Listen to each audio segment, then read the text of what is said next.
The Monte di Pieta were viewed as revolutionary institutions, innovative means that changed the concept of credit between the Middle Ages and the modern age.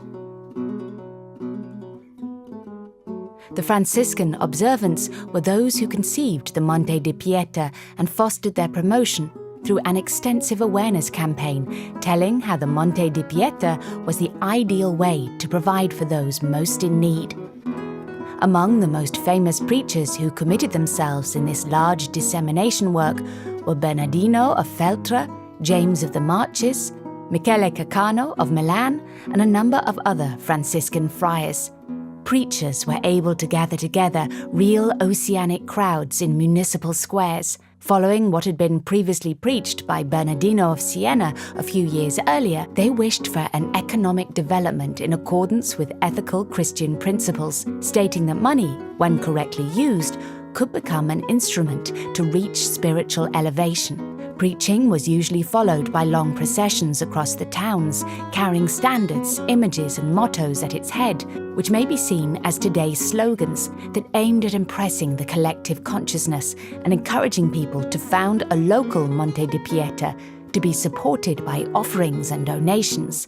The observance communication would emphasize the need to take care of the Christ as depicted in the Pieta, Habe Ilios Curam, and, accordingly, of all the suffering. This was why people were urged to detach themselves from earthly things, nolite diligere mundum, to earn charity recognitions in the afterlife. The most commonly used images to identify and promote the Monte di Pieta featured a heap, i.e. what the mount consisted of, surmounted by one or more crosses. Sometimes the latter were replaced by the trigraph HIS, conceived by Saint Bernardino of Siena, inserted in a sun with 12 rays, symbolically representing the Christ.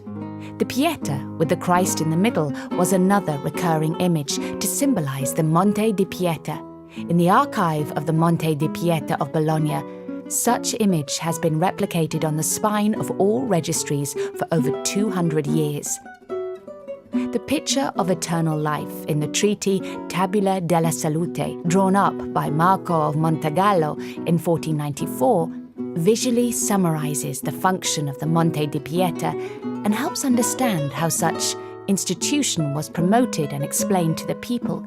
It is an elevation path.